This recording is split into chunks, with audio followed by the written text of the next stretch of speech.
በቃ ወንድ ነው ወንድነቱ ደግሞ በምን ይደንቃል መሰለ እግዚአብሔር በሌለበት ባለጸጋ ሆኖ ከመኖር ለዘላለም ድሃ ሆኖ መኖር ይበልጣል የሚል ቅዱስ ጊዮርጊስ ግን የማግባት ፍላጎት የለውም እግዚአብሔርን ያወቅ ማደግ ጥቅሙ ይሄ ነው ባዕድ አትሆን ለቅድስና ባዕድ አትሆን የበለጠውን ነገር ለመሸለም ባዕድ አትሆን አሁን የብዙዎቻችን ችግር ምንድነው አሁን ያያየሁት ያለሁት ነገር በቃ ክርስትናን የምንጀምረው ድንገት የሆነ ቦታ ላይ ነው እሱም ክፋት የለውም የሚጀምረትም ክርስትና በተኖረ ነው እንጂ የተጀመረ በሚለው አይደለም ግን ሳንሞቅ ከፈላን ከባድ ነው ቤተክርስቲያናችን ሶላ ስክሪፕቹራ ወይ መጽሐፍ ቅዱስ ብቻ የሚለውን ፕሪንሲፕል አትከተልም ቤተክርስቲያኗ ተበርዙ ነው የምናየው በብዙ ነው እንደው ይሄንንም ካነሳ ነው አዎ ያው ነጋዴዎች ይቀስፉናል እንቻለን ለሁሉም ነገር ተጠያቂያችን ቤተክርስቲያናችን ናት እንኑር ካልን ትርጉም ያለው ኑሮ ኖረን ትርጉም ያለው ሙት እንሙት ክርስቲያኖች እንሁን ካልን በክርስትና ማዕረግ እንኑር በክርስትና ማዕረግ እንሙት ምንድነው እሱ የሰማዕቱ ቅዱስ ጊዮርጊስ መነሳት ለማመን እኮ አልዓዛርን አስነስቶት አምነህ የለ እንዴ ከሞት እንደሚያስነሳ ያው አሁን እሱ የሚከብዳቸው ያው የቅዱስ ጊዮርጊስ 3 ጊዜ ሞተ ተነሳ ስንል ያው ተረት ያረጉናል እንግዲህ እግዚአብሔር አምላክን አትፈታተነው አይደለ ልክ ነው ብዙ ገዳማት ሲሄድ ብዙ ጦርነቶችን አይቻለሁ አንዱ ደግሞ በጣም በሚያስደነግጥ የኛም መኪና ምሽግ አድርገው የተታኮሱበት ቦታ ሁሉ ነበር ወንድሜን ነበር ይዤርኩትና አይ ከዚህ በኋላ ከአንድ ቤትስ ሁለት እንዴት ቢያንስ ለእናትም እንትረፍ በእውነት በጣም የደነገጥኩበት ያዘንጉበት ጊዜ ነው ያ ሃይማኖት ጎራ ለማስያዝ ሀገር ነው እንደዚህ አይነት የዘመን መጨረሻ ታሪ ነካሪ ሲያልፍ ልቃሽ ሚዲያ ዚያነ ተሰውሎች ለፈኑ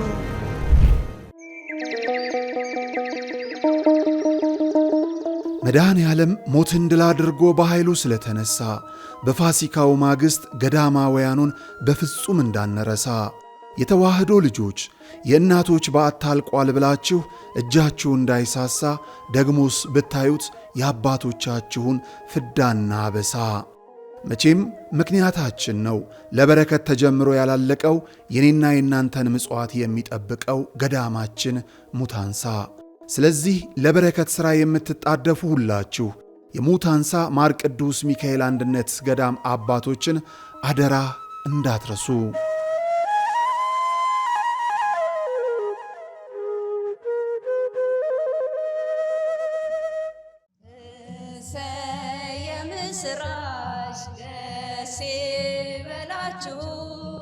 ግብረ ሰላም የትንሣኤን በዓል ተከትሎ ምእመናን ካህናትን በቤታቸው በመጋበዝ የክርስቶስን ትንሣኤና ሰላም የምናበስርበት የኦርቶዶክስ ተዋሕዶ ቤተክርስቲያን ትውፊታዊ ተግባር ነው።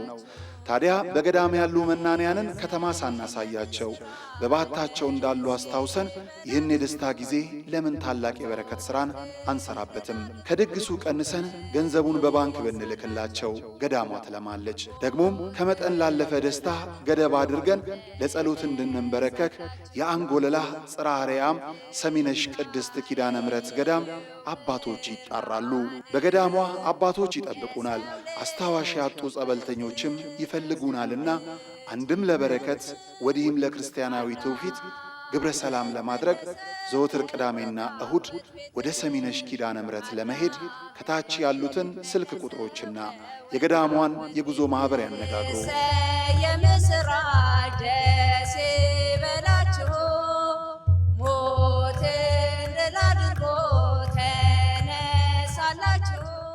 የሃይማኖት ጎራ ለማስያዝ ሀገር ነው እንደዚህ አይነት የዘመን መጨረሻ ታሪ ነካሪ ሲያልፍ ልቃሽ ሚዲያ ዚያን ተሰውሎች ለፈኑ። በስመ አብ ወወልድ ወመንፈስ ቅዱስ አሐዱ አምላክ አሜን። ሰላም ጤና ይስጥልን ክቡራን ተመልካቾቻችን እንደምን አላችሁ? እንኳን ለሚያዝያ ጊዮርጊስ በሰላም በጤና አደረሳችሁ። ሰማዕቱ ቅዱስ ጊዮርጊስ የልዳው ኮከብ እንግዲህ የኢትዮጵያ ገበዝ ብዙ እያልን ልናነሳ እንችላለን። ሰማዕቱ ቅዱስ ጊዮርጊስ እንግዲህ በኢትዮጵያውያኖች በጣም ጉልህ ቦታን አለው። በቤተክርስቲያናችን ታሪክም ለአምላኩ በተጋድሎ ባደረጋቸው ውጊያዎች ሁሉ የሕይወት አክሊልን ተቀናጅቷል። የሰማዕትነትን ክብር አግኝቷል። ይህ ሰማዕት ደግሞ በጣም በሚያስደንቅ በሚያስገርም መልኩ ይጥቀምም ይጉዳም ብዙ ነገሮች ተሰይመውለት አንድም በኳስ በሌላ በኩልም በሌላ ነገሮች በድርጅቶች በሙሉ ገኖ በሀገራችን እንመለከተዋለን። ሰማዕቱ ቅዱስ ጊዮርጊስ። ይህ ቅዱስ ጊዮርጊስ አገልግሎቱ የት ጀመረ? ሚያዝያ 23ስ ለምን ይከበራል? ጥቅምት እኩሌታና ቅዱስ ጊዮርጊስንስ ምን አገናኘው? ሚያዝያ ላይስ ለምን ወደ ወረኢሉ እንሄዳለን? የሚሉትን በጣም ግሩም የሆኑ ሐሳቦችን ከመምህር መታሰቢያ ደምሴ ጋር ቆይታ ልናደርግ ስቱዲዮ ተገኝተናል። መምህር መታሰቢያ እንኳን አደረሰዎት። እንኳን አብሮ አደረሰን። አንተ እያልኩ ልቀጥል መሰለኝ እንዲቀርበን ከውስጥና እኔ በጣም የሚያስገርመኝ የሚያስደንቀኝ ነው እንግዲህ ሰማዕቱ ቅዱስ ጊዮርጊስ እንደ እድል ሆኖ ሁለታችንም የሰማዕቱ ልጆች ነው። አጥቢያችን ሰማዕቱ ነው። ትክክል። አንተ የት ነው? ወረኢሉ። እኔ ወረኢሉ ደብረ ሰላም ቅዱስ ጊዮርጊስ። እኔ ደግሞ ሳሎ ደብረ ፀሐይ ቅዱስ ጊዮርጊስ ይባላልና እንግዲህ አንተ ሰማዕቱ ቅዱስ ጊዮርጊስን ገድሉን በመስማት ነው አይደለ ያደከው? እኔ መቃብሩን ተሳልሜያለሁ። አታስቆጨኝ። አሁን እናሳያቸዋለሁ። በደንብ አሳያለሁ በቪዲዮ የልዳው ሰማዕት ኮከቡ መቃብሩ እንዴት ተከብሮ እንዳለ በጣም የሚያስገርም የሚያስደንቅ ነገር። ወደ ጥያቄ ከመሄዴ በፊት አንድ በጣም ደስ የሚለኝ ነገር ልንገር። ፍልስጤማውያን ሙስሊሞች እንደሆኑ ነው አይደል በደንብ የምናስበው፣ በደንብ የሚታሰበው ግን ክርስቲያኖች በጣም ብዙዎች ናቸው እና በየቤታቸው መቃል ላይ ሉድ የሚል ጽሑፍ አለ። ታምናለህ? ልክ እንደ አሁን እኛ ክርስቲያን ቤት መለያው መስቀል እንደምናደርገው ሉድ ልዳው ሰማዕቱ ቅዱስ ጊዮርጊስ ያን ያህል ሙስሊሞቹ ሳይቀሩ ይኮሩበታል በሰማዕቱ። እንግዲህ ስለዚህ ሰማዕቱ ዛሬ በደንብ ልናነሳ ነው የመጣ ነው። ለመሆኑ የልዳው ኮከብ የሰማዕቱ ቅዱስ ጊዮርጊስ አገልግሎት የት ጀምሮ ነው ይህን ሁሉ ክብር በምድር ላይ አግኝቶ በሰማይም ቦታ የተሰጠው? ከሱን ጀምር መቴ። በጣም ጥሩ። ማለት አንዳንዴ እግዚአብሔር ሊያከብር ሲፈልግ በየምክንያቱ ይባርካል፣ ሊያድል ሲፈልግ በየምክንያቱ ይሰበስባል። እኔ እንኳን ተደረገልህ በአንተ ብቀናም መንፈሳዊ ቅናት ተደርጎ ይወሰድልኝ። ግን ያው ከልዳም ያመጣህልኝ በረከት ስላለ ስለዚህም ነገር አመሰግናለሁ። ምንድነው የክርስትና ዘር እንደ ጨው ዘር ነው። ጨው የትኛውም ዓለም አለ አይደል? ክርስትናም እንደዚሁ ነው።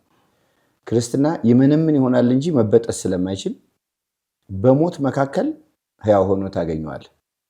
በሚያስፈራ ገደል መንገድ መውጫ ሆኖ ታገኘዋለህ።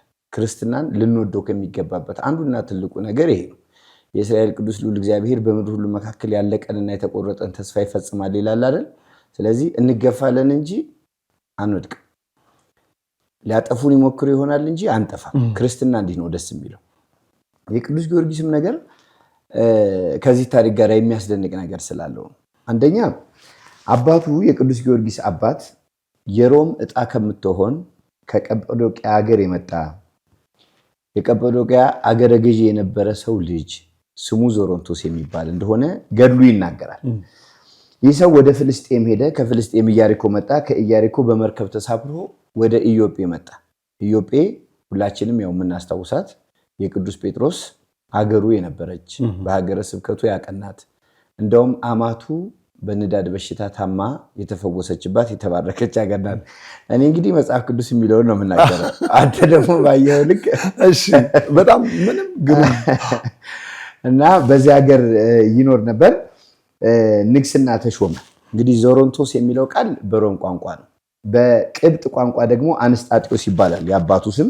ከታላላቅ መኳንንቶች መካከል አንዱ ሆነ፣ ነገሰ። ሸም በምትባል ቦታ ላይ ባለስልጣን ሆኖ ተሾመ። እዛ ሲኖር እንግዲህ የቅዱስ ጊዮርጊስን እናት አቅሌሲያን እዛው አገባ። ያው በቅብጥ ቋንቋ ቴዎብስቲያ ትባላለች። ትርጉሙ ግን ቤተክርስቲያን ማለት ነው። እሷን አገባ። እግዚአብሔርን የሚፈራ ደግ ሰው ነው። በህይወቱ የሰመረለት ነው። በኑሮ የተቃናለት ነው። እግዚአብሔርን ያመነ ያው አይገፋም። እግዚአብሔርን የተከተለ መንገዱ ሁሉ የቀና ነው። እንደ ዓለም ስናየው ፈተናው እንግልቱ አለ። እንደ መጽሐፍ ቅዱስ ደግሞ ስናየው ድሆች ስንሆን ባለጠጎች ነን፣ ህመምተኞች ስንሆን ጤነኞች ነን ባለው አንጻር ስታየው ክርስትና እየተገፋህ የምትበረታበት፣ እየተጣልክ የምትነሳበት፣ እየተሰበርክ የምትጠገንበት፣ ሁሉን ወደሚያደርግ ወደ ልዑል እግዚአብሔር ፈቃድ የምትጠጋበት ከፍ ብሎ ደግሞ ሲያደል ስጋውን በልተ ደሙን ጠጥተ መለኮታዊ ባህሪ ተሳታፊ ወደ መሆን የሚታደግበት ነው። የክርስትና ትርጉሙ ያው ዲቪናይዜሽን ነው አይደለም? ወደ መለኮታዊ ባህሪ ማደግ ነው።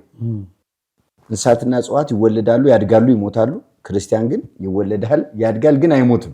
ክርስቲያን ሞተ የሚባለው በመንግስተ ሰማያት መግባት ሳይችል ቀርቶ ወደ ገሃነመ እሳት ሂድ ተብሎ ሲፈረድበት ያኔ ነው። ግን እስከዛ ጊዜ ሁሉ ድረስ ያው ዲቪናይዜሽን ነው። ወደ መለኮታዊ ባህሪ ማደግ በቅድስና ማደግ ነው። በሌላ ደረጃ ነው። የቅድስና ልምምድም ነው። አሁን ደግሞ ሞት ወደ መንግስተ ሰማያት መሰላል ናት ብለን ነው የምናስበው። በምድር መልካም ነገር እንድንሰራ የሚጠበቀው ለተዘጋጀ አዎ ቤተክርስቲያን ሁሉ የተዘጋጁ ብላ ስለምትል ነው። ያልተዘጋጁ ግን ይሄ ዕድል አይገባቸው በምድር ላይ ያለ ነው መስራት ያለብን እና እንግዲህ በዚህ በተባረከ ትዳር ውስጥ ሲኖር 3 ልጆችን ወልዷል። አንድ ወንድ ልጅና 2 ሴቶች ልጆችን ወልዷል። ዞሮንቶስ ወንዱ አንድ ነው፣ ደግሞም ወንድ ነው። ወንድ ነው። ወንድነቱ ደግሞ በምን ይደንቃል መሰለ?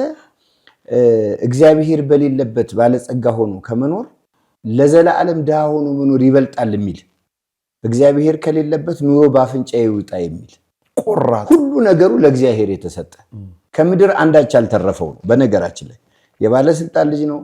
ባለስልጣን መሆን ይችላል፣ እንዲሆኑ መኖር ይችላል። ግን ሁሉን እርግፍ አድርጎ ትቶ የሄደ ወንድ ነው። በቃ ስልጣንንም ለመውሰድ ሲሄድ ነው ሰማዕትነት የጠበቀው። ትክክል ነው። እና ቅዱስ ጊዮርጊስ 2 እህቶች ነበሩት። የአንደኛዋ ስም ማርታ ይባላል፣ የሁለተኛዋ ስም እስያ ትባላለች። 2 እህቶች ነበሩት። የአንደኛዋ ስም ማርታ፣ የሁለተኛዋ ስም እስያ። እና በዚህ ጊዜ አባቱ ይሞትበታል። የ10 ዓመት ልጅ እያለ አባቱ ይሞትበታል።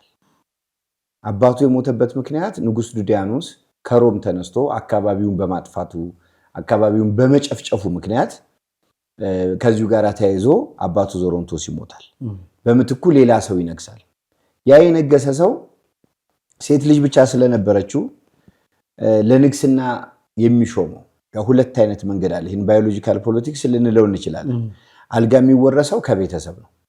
ስለዚህ አንተ ወንድ ልጅ ከሌለህና ስልጣንህን የምታወርሰው ከሌለ ያለህ ሴት ልጅ ከሆነ ከነገስታት መካከል የተወለደ ግን ለአልጋ ያልበቃ ሰው ፈልገው ማጋባት። ስለዚህ ንግስናው በሱም ዘር እንዳይቀር በዛኛውም ዘር እንዳይቀርበት የማድረግ የቆየ ልማድ አላቸው።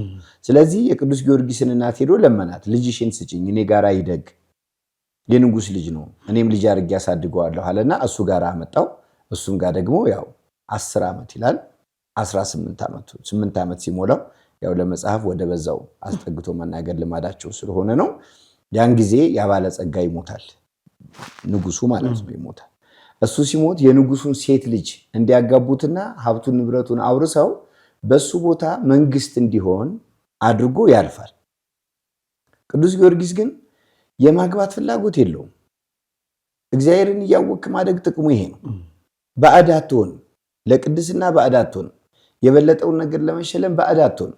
አሁን የብዙዎቻችን ችግር ምንድነው? አሁን እያየሁት ያለሁት ነገር በቃ ክርስትናን የምንጀምረው ድንገት የሆነ ቦታ ላይ ነው። እሱም ክፋት የለውም፣ የሚጀምር የትም ክርስትና በተኖረ ነው እንጂ የተጀመረ በሚለው አይደለም። ግን ሳንሞቅ ከፈላን ከባድ ነው። እንደመጣን እግዚአብሔርን ማወቅ ፍቅሩ እስኪገባን ድረስ ራሳችንን መግዛት ራሳችንን ቀብረን መኖር ብንችል መልካም ነው። ቅዱስ ጊዮርጊስ ግን ከልጅነቱ ጀምሮ ፈሪሃ እግዚአብሔርን እየተማረ ያደገ በመሆኑ ምክንያት ወደ ንግስና ሲመጣ ትዳር መስርቶ አልጋ ዘርግቶ የመኖር ፍላጎት አልነበረው። መጀመሪያ የጠየቀው የአባቱን ያሳዳጊውን ዙፋን ነው። ልክ ያንን ዙፋን ለመጠየቅ ሲሄድ እግዚአብሔር ተክዶ ጣዖት ነግሶበት ዳጎን ከብሮ የእግዚአብሔር ስም እየተካደ እየተጠላ ስሙ እንዳይነሳ ሆኖ ኖረ። ተናደደ በዚህ። ስለዚህ የመጀመሪያ ነገሩ ምንድነው? እዛ ሀገር ላይ አምላክ ሆኖ የኖረው ደራጎን ነው። ደራጎን ማን ነው የሚለውን ገድሉ ምን ብሎ ያብራራዋል መሰለ? እንደ አሞራ ክንፍ፣ እንደ ውሻ ያለ ጆሮ፣ እንደ ፍየል ያለ ጢም፣ እንደ አንበሳ ያለ እግርና ጥፍር፣ እንደ ዘንዶ ያለ ጅራት፣ እንደ አዞ ያለ ጥርስና አንገቱም የሰጎን አይነት የሚመስል ረጅም ነው ይላል። በጣም የሚያስፈራ አሁን ከተራ ዘንዶነት ከተራ እባብነት አልፈን እንድናይ ስለሚያስፈልግ ምክንያቱም እባብ ማንም ሰው ይገላል። ይሄንን ያየ ሰው እንደነዚህ አይነት ታሪኮችን ሲያይ የማሳነስ ልማድ አላቸው። በነገራችን ላይ በቅዱሳን ታሪክ የሚመሰገን እግዚአብሔር ነው። እግዚአብሔርን ትተን ቅዱሳንን አግዝፈን አይደለም። የገዘፈውን ነገር የጣለላቸው ልዑል እግዚአብሔር ግን እንደሚበልጥ ማወቅ ያስፈልጋል። እና እንዲህ ተራም አይደለም። ይህንን ዘንዶ እንደውም ምንድነው በትንፋሹ የሚበላውን እንደሚጥል ነው። እኛም ሀገር እኮ አለ አሁን ጅብ ጥላውን ካጠላብህ መንቀሳቀስ አትችልም ይባላል። እንዲህ ስትባል ልክ ትሆንና ደራጎን በትንፋሹ የሚበላውን ያዳክማል ይጥላል ሲባል ሐሰት ነው ልንል የምንችልበት ነገር የለም። እንደዛም ቢሆን ደግሞ አክቹአሊ ለማያምን ምንም ልታስረዳው አትችልም። አንዳንድ ለምሳሌ የበላማ አያኮ ተናግራለች መጽሐፍ ቅዱስ ላይ ስላለ ነው። አቡነ ተክለ ሃይማኖትን ደግሞ አላምንም ይላል። ትክክል ነው። ስለዚህ ለማያምን ሁሉ የተጋረደበት ነው። እኔ አንዳንድ ነገሮች ሁሉ በመጽሐፍ ቅዱስ ባይሆኑ ኑሮ የጌታን ተአምራት ሁሉ የሚክዱ ይሆናሉ የማያምኑ ሰዎች። ስለዚህ ለሚያምኑ እየተናገረን ብንሄድ ለማለት። በዛ ላይ ደግሞ ተአምራት ጥቅማቸው ምንድነው? ሁለት ነው። አንደኛው አንክሮ ነው። እግዚአብሔር እንዲህ ድንቅ ማድረግ ይችላል ወይ ብለን እንድንገረም ነው። አቤት የእግዚአብሔር ድንቁ እንድንል ነው። አቤት የእግዚአብሔር ጥበቃው እንድንል ነው። ሁለተኛው ደግሞ ተዘክሮ ነው። ማስታወስ እግዚአብሔር በየምክንያቱ ያደረገውን ነገር ድንቅ። አሁን ውሃን ግራና ቀኝ ከፍሎ በመሃል ደረቅ መሬት ስታይ በጣም ትደነቃለህ። ያውም ውሃ በበትር ሲከፈል እና እግዚአብሔርን እንዲህ በየምክንያቱ ለማመስገን የሚያስደንቅ ምክንያት በዙሪያችን ያዘጋጃል። እና ይህንን አየ። ህዝቡም ተቸግሯል። በየዓመቱ ሴት ልጆቻቸውን እየገበሩ ነው የሚኖሩት። እና ይህንን ሲያይ መጀመሪያ ወደ ቤቱ መጣ። እህቶቹን ተሰናበተ። ገንዘቡን ለድሆችና ለጦም አዳሪዎች አውጥቶ የድርሻውን ሰጠ። ባዶ እጁን ቀረ። አየኸው? ሐዋርያት ሁሉን ትተን ተከተልን የምናገኘው ምንድነው ብለው ክርስቶስን ጠይቀውታል። እግዚአብሔርን ስትከተል ሁሉን ትተህ ነው። እግዚአብሔርን ስትከተል በደጅ የሚያደባውን ሰብረህ ነው። ወንድሞች ሆይ ገንዘብን አትውደዱ፣ ገንዘብን መውደድ የኃጢአት ሁሉ ስር ነው ይላል። ስለዚህ የሚረባውን መረጠ፣ እግዚአብሔርን አስቀደመ፣ ቤቱን ትቶ ለተጋድሎ ወጣ። ሲወጣ እንግዲህ ያገኛት በቤሩት ውስጥ አገልግሎቱን የሚጀምረው በዛው ስለሆነ ያው ቤሩታዊት ነው። እሷን ብሩክታዊት የምንላት ቤሩታዊት ነው። ቤሩታዊት ነው። እሷን አገኛት። ዛፍ ላይ ታስራለች። ለዘንዶ ግብር ተጥላ ነው፣ ለደራጎን ግብር ተጥላ ሞቷን ነው የምትጠብቀው። እግዚአብሔር ደግነቱ ሞትህን ስትጠብቅ ህይወትህን ያቀርብልሃል። ያንተን መገፋት ሲጠብቁ እግዚአብሔር ቀና የሚያደርግህ ምክንያት ያዘጋጅልሃል። ሰው ሲገፋ እግዚአብሔር ይደግፋል።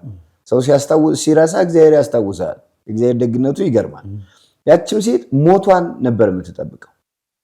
እንደውም ያገሩ ሰዎች ሁሉ እኛ ልጆቻችንን ገብረን ጨርሰናል፣ አገር ለቀን እንሄዳለን ብለውታል። ይሄ እንደውም የሚያሳየው ምንድነው?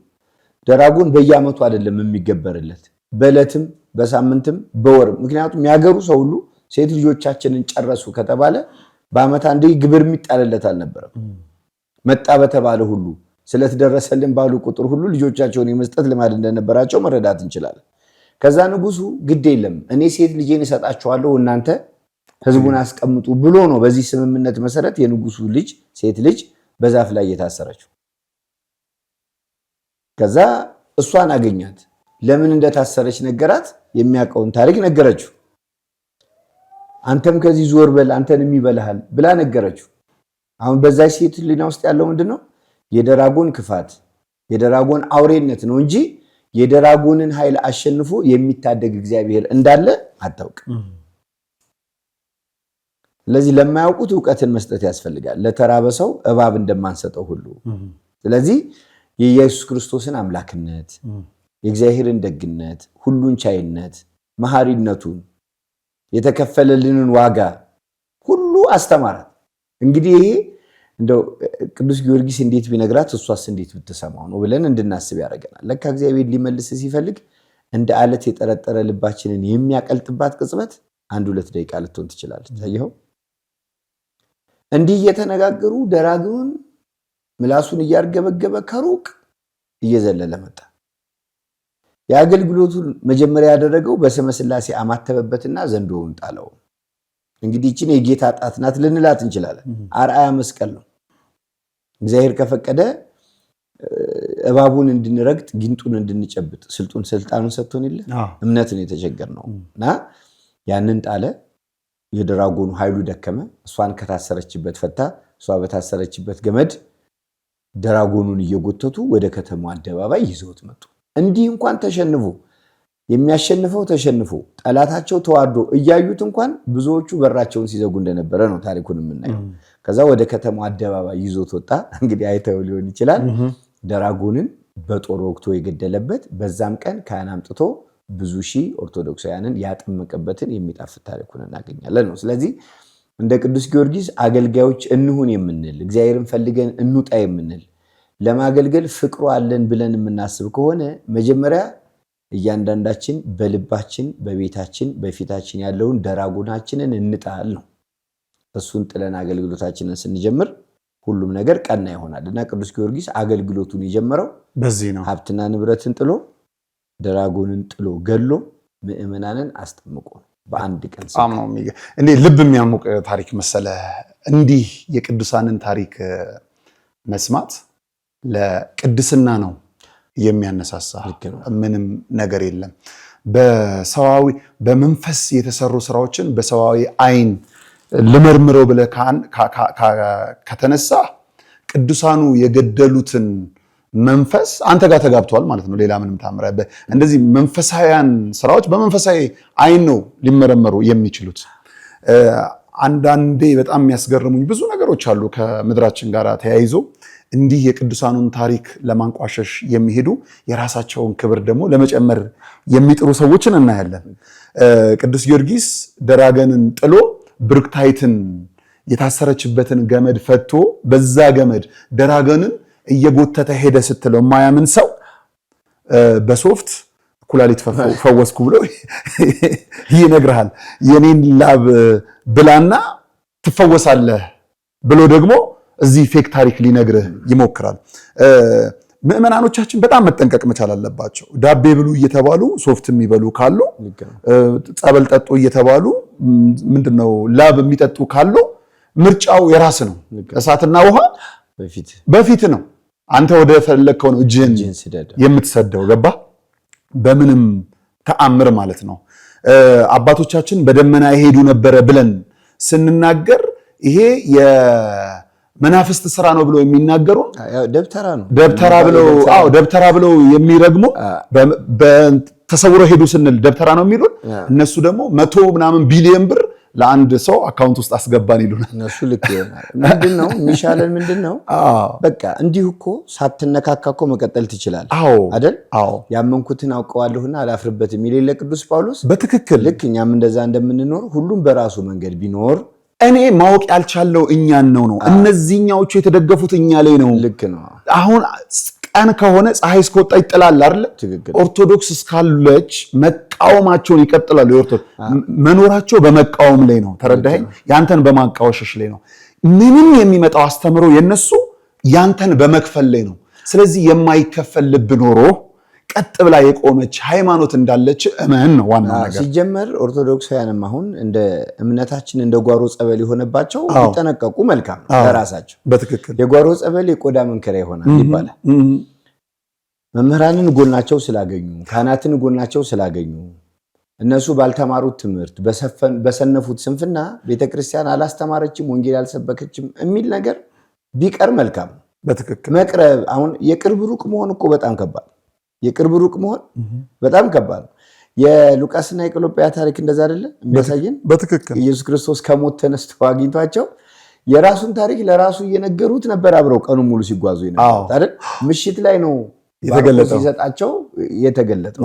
የቅርብ ሩቅ መሆን እንዴት አንገት ያስደፋል መሰለ።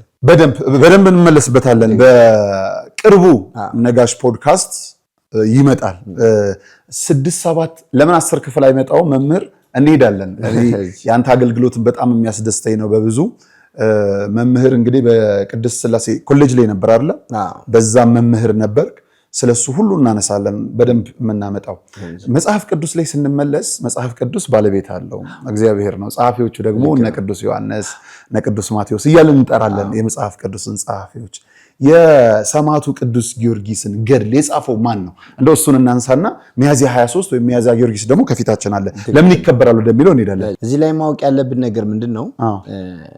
ቤተክርስቲያናችን ሶላ ስክሪፕቹራ መጽሐፍ ቅዱስ ብቻ የሚለውን ፕሪንሲፕል አትከተልም።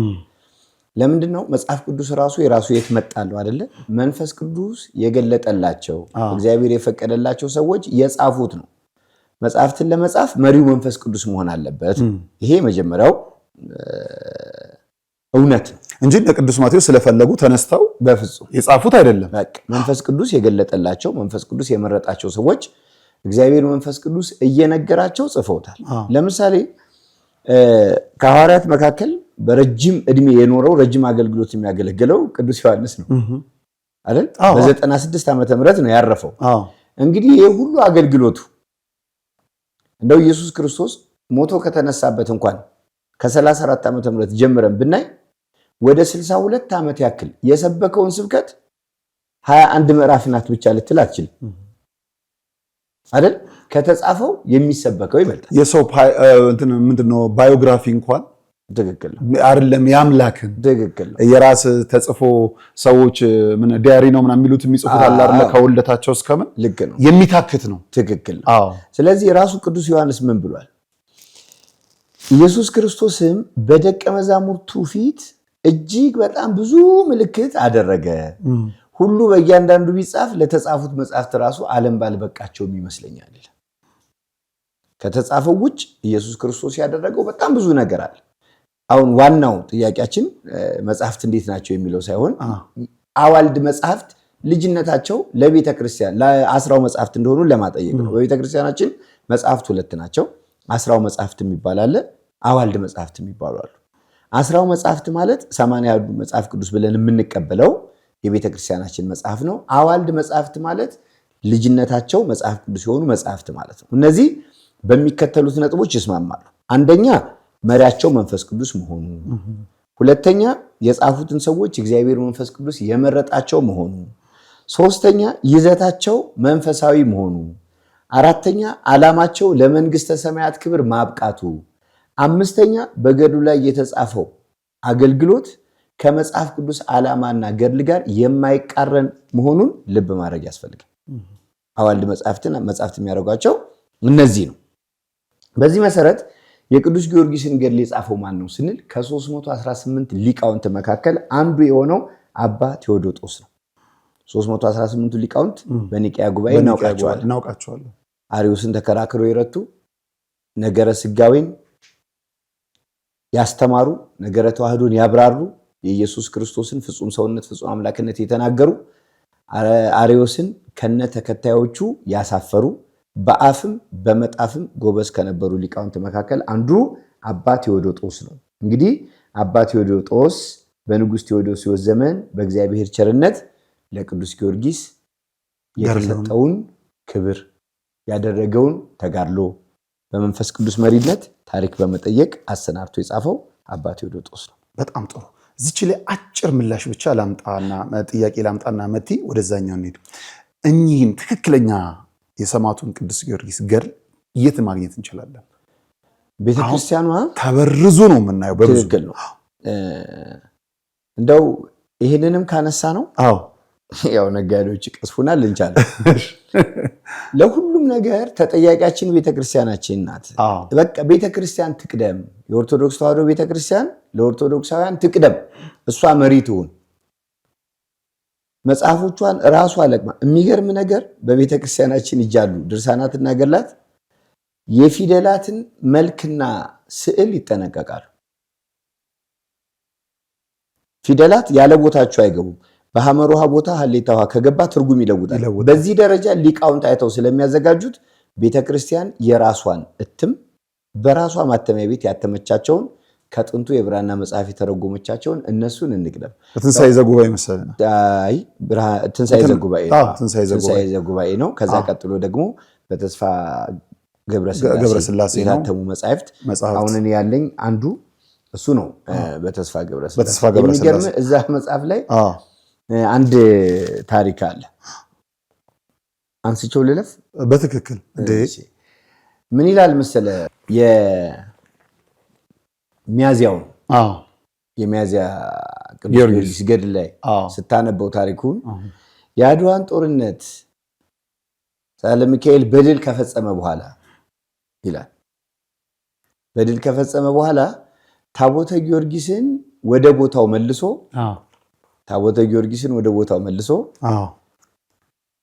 በአዲስ አበባ በመናገሻ ከተማው ገነተ ጽጌ የምትባል አዲስ ቤተክርስቲያን በስሙ አሰራለት የሚል ቃል አለ እዚሁ ገድሉ ላይ። አሁን የታተሙ ገድሎች ላይ ይሄ ወጥቷል።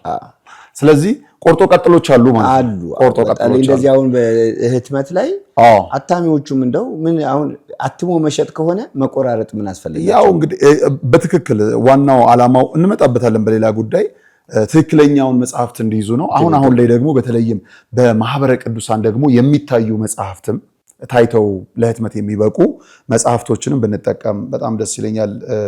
በጣም የሚገርም ታሪክ እኮ ነው። በቃ የሰማዕቱ ቅዱስ ጊዮርጊስ ለጀግንነት ነው የሚያነሳሳ፣ ለቅድስና፣ ለሰማዕትነት። አሁን ደግሞ ሰማዕትነት የሚፈለግበት ጊዜ ነው። ሞት አይደለም ሰማዕትነት፣ አንገት መቆረጥ ብቻ እየሰራቸው በየፍርጁ ለእግዚአብሔር መታመን፣ ለሰው ልጆች ሰላም ምክንያት መሆን፣ በሃይማኖት መቅናት፣ በአባቶች መታዘዝ፣ የፈረሱ አብያተ ክርስቲያናትን መስራት፣ የተዘጉ አብያተ ክርስቲያናትን ማስከፈት፣ ገዳማውያንን መጎብኘት፣ መሳለም፣ ብዙ ነገሮች አሉት። ሰማዕትነት በጣም ብዙ ነገሮች አሉትና ለዛ የሚያነሳሳ ታሪክ ነው። የፊታችን ሚያዝያ 23 ደግሞ እንደ አጋጣሚ የሀገራችን ህገ መንግስትም ይዘጋዋል። ምንድነው እሱ ህገ መንግስት ይሁን ምን አላውቅም፣ ግን ይዘጋዋል። ተከብሮ ይውላል ማለት ብሔራዊ በዓል ነው። እና በዛ ላይ ደግሞ የሰማዕቱ ቅዱስ ጊዮርጊስ ዓመታዊ ክብረ በዓል ነው። ለምንድን ነው ሚያዝያ 23ን የምናከብረው? እንግዲህ ያው ቅድም ነግሬሃለሁ፣ እግዚአብሔር በየምክንያቱ እንድናከብረውም ስሙንም እንድንጠራው ምክንያት ያዘጋጅልን የለ እና ለእኛ ጥሩ ነው፣ ገጥሞልናል፣ እግዚአብሔር ይመስገን። ሚያዝያ 23 ሰማዕቱ ቅዱስ ጊዮርጊስ በሰማዕትነት ያረፈበት ቀን ነው። አሁን 7 አክሊላትን እንደውም በዚህ በማህበራዊ ሚዲያው አንድ በጣም የሚያሳዝን ነገር ሰምቻለሁ። ቅዱስ ጊዮርጊስ ሲሞት ጠላቶቹን ግደላቸው ብሎ ለምኗል። ወንጌል ደግሞ ጠላቶቻችሁን ውደዱ ነው የሚለው እና ብለው ታሪክ ለማሳነስ ያለ ረፍት የሚሰሩ ሰዎች አሉ። የሞቱ መናፍስት ናቸው ብለን እና እኔ እምልህ አንተን እኮ ለማውጣት እኔን መጨፍለቅ የለብህም እኮ። አንተን በራስህ መንገድ ሂድ፣ እኔም በራሴ መንገድ ልሂድ። ምንድነው ችግሩ? እግዚአብሔር ለሰራው መንገድ ብቻ በአንድ መንገድ ወጥተህ በሰባት መንገድ እንዳትመለስ ጥንቃቄ ብታደርግ መልካም ነው። በቃ ከእግዚአብሔር ጋር የሆነ መንገድ ምንም ቢሆን ምንም ችግር የለም። አፈር ቢያለብሱን አፈራችንን አራግፈን ስንነሳ በእኛነታችን ላይ የሚለውጠው ነገር የለም፣ ችግር የለውም። እና ቅዱስ ጊዮርጊስ ቅድምም ተናግረናል። በቃ የኖረለት ምክንያት አለው። ለመኖሩ ምክንያት አለው፣ ለተጋድሎ ምክንያት አለው፣ ለሞቱ ምክንያት አለው። ይሄ ሁሉ ግን ኢየሱስ ክርስቶስን ያስቀደመ ነው። እንኑር ካልን ትርጉም ያለው ኑሮ ኖረን ትርጉም ያለው ሞት እንሙት። ክርስቲያኖች እንሁን ካልን በክርስትና ማዕረግ እንኑር፣ በክርስትና ማዕረግ እንሙት። እንዴትም ሆነን ኖረን ስንሞት ብቻ ቀብራችንን አናሳምር። ያው ቤተክርስቲያን ልጁ አይደለ የት ትጥልሃለች? ጸሎተ ፍትሐት ፈታ ወደ አምላክ ወደ ልዑል እግዚአብሔር ለምና በክብር ትሸኛለች። ችግር የለባትም ለቤተክርስቲያን። ያው እዚህ በሉቃስ ወንጌል ምዕራፍ 6 ቁጥር 35 ላይ ለክፎችም እንኳን ቢሆን እግዚአብሔር ቸር ነው ይላል። እንኳን ለጠሩት እግዚአብሔር ለሌሎችም ይታደጋል።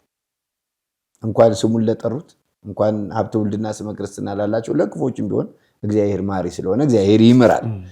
እና ሰማዕተ ልዳ ቅዱስ ጊዮርጊስ 7 ዓመት ያለማቋረጥ አገልግሏል። የተቀበለው መከራ በጣም ከባድ ነው። ዛሬም እንኳን እኮ ቢሆን አሁን በውጭ ሀገራት አሁን በአንዳንድ እስር ቤቶች ከሰው ርቀህ የምትሰራባቸው በባህር ላይ የምታድባቸው ስንት አስፈሪ እስር ቤቶች እኮ አሉ። ዛሬም በ21ኛው መቶ ክፍለ ዘመን የዛን ጊዜዎቹ አሳሪዎች ምስማር በግር ላይ ይመታሉ፣ አጋድመው በምሳር ይከተክታሉ፣ በጅራፍ ይገርፋሉ፣ በቀስት ይበሳሉ። ምን ያላደረጉበት ስዕል አለ? ምን ያላደረጉበት ነገር አለ? ምንም የሚላስ የሚቀመስ በሌላት መበለት ቤት ውስጥ አስገብተው እጁን ወደኋላ የፊጥኝ ግጥም አድርገው አስረው እነሱ ምንም እንዳይቀምስ ሲያደርጉ እግዚአብሔር ደግሞ በደረቀ እንጨት ላይ ዓለም ልሞ ይመግብሃል። የሚገርም እኮ ነው። አሁን ሰው ይህንን ተረት ካለ እስኪ ተራብና እግዚአብሔር ይገልህ እንደሆነ ይበለው። አንዳንድ ጊዜ እኮ የምንኖረው ኑሮ ራሱ ታዘበው። በየምክንያቱ እኮ እናመጣለን። ምጣችንን አስረስቶ እግዚአብሔር አዲስ ቀን አዲስ ፀሐይ ያወጣል። እግዚአብሔር ምን ይሳነዋል? ከወደደህ ምን ይቸግረዋል? ይህንን ሁሉ መከራ ስቃይ ነው የታገሰው። በወህኒ ተጥሏል፣ በአደባባይ ተወርዷል። በበግማድ ስጋሁ መተሩ እንዳለ ገድሉ ስጋውን በየክፍሉ መትረው ተተርትሯል። በማሽን ፈጭተው ዱቄት አድርገው በትነውታል። በዚህ ሁሉ ግን ሰማዕተ ልዳ ቅዱስ ጊዮርጊስ ተነሳ ስንል አስነሹ እግዚአብሔር ነው አልን እንጂ በራሱ ኃይል ተነሳ ብለን አናውቅም። እግዚአብሔር ቃል ኪዳንም እኮ ገብቶለት ነው። ትክክል ነው። በመጀመሪያም በራሱ ወደ ተጋድሎ ሲገባ በቃል ኪዳን ስለሆነም ጭምር ነው። እግዚአብሔር ከሱ ጋር ስለሆነ እንጂ እግዚአብሔር ከእርሱ ጋር ባይሆን መከራውንስ ማሰብ እንዴት ይችላል? እግዚአብሔር ቢሞቱ ያነሳል፣ ቢራቡ ያምሳል፣ ቢጠሙ ያጠጣል ብለን አይደል የምንከተለው? ምንድነው እሱ የሰማዕቱ ቅዱስ ጊዮርጊስ መነሳት ለማመን እኮ አልዓዛርን አስነስቶት አምነህ የለ እንዴ ከሞት እንደሚያስነሳ? ያው አሁን እሱ የሚከብዳቸው ያው የቅዱስ ጊዮርጊስ 3 ጊዜ ሞተ ተነሳ ስንል ያው ተረት ያደርጉናል። በየቀኑስ ማስነሳት የሚችል አምላክ መሆኑን ለምን ትጠራጠራለህ? ፀሐይ እንደምትገባና እንደምትጠልቅ ካመንክ እግዚአብሔር በየሰዓቱ እየገደለ ማስነሳት እንደሚችል ለምን ማታመን? ስለዚህ ይሄንን የሚናገሩን ሰዎች ለእግዚአብሔር የሚቸግረው ነገር አለ ወይ ከሚለው ጥያቄ ጋር እንዲሰሙ ይሄንን ያነሳ ነውና የተቀበለው መከራ ብዙ ነው። የተገረፈው ጅራፍ፣ የተፈረደበት ፍርድ በጣም ብዙ ነው። መከራው ብዙ ነው። የብረት ጫማ አጫምተው እንዳይራመድ አድርገውታል። የሃይማኖት ጎራ ለማስያዝ ሀገርን እንደዚህ አይነት የዘመን መጨረሻ ታሪ ነካሪ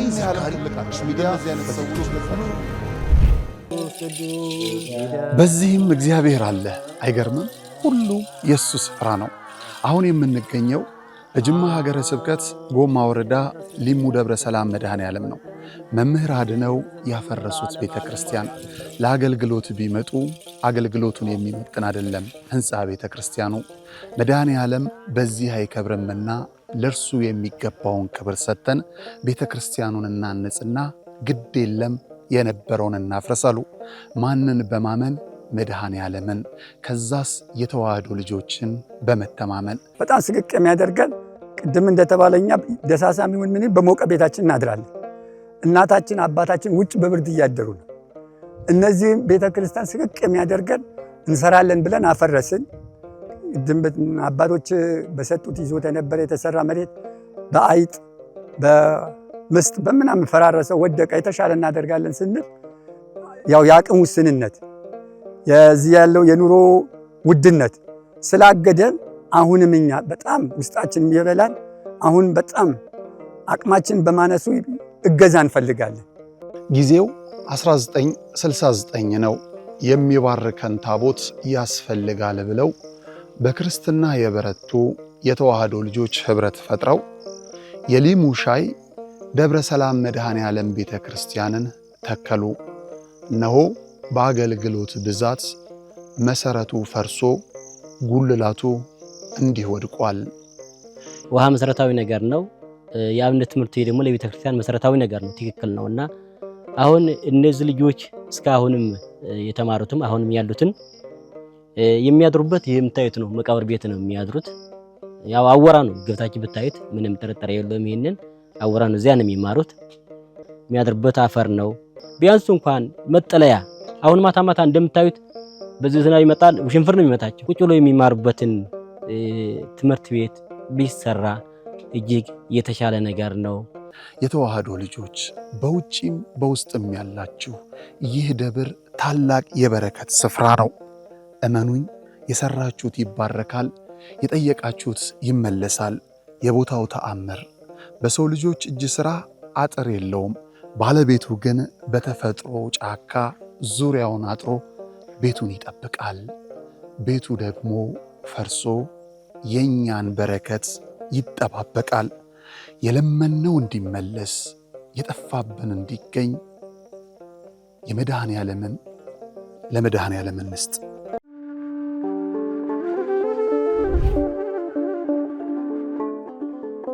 በዘመን ብዛት እርጅና ተጫጭኖት በሰው ማጣት መቅደሱ ለፈረሰው ጣጃ አቦ የገብረ መንፈስ ቅዱስ ማን ነው ቀድሞ የሚደርሰው? ምድሩ ለምለም ሀገሩ የጀግና ጦርነት ፈተነው እንጂ የማያውቅ ልመና። ዛሬ ግን አዛውንቶቹ ጉልበት ከርቷቸው ወጣቶቹ ግራ ገብቷቸው የአቡዬ ቤተ መቅደስ ሊፈርስ ተቃርቧልና ስለ አቡዬ ብላችሁ የጻድቁን ቤተ መቅደስ እንገንባ።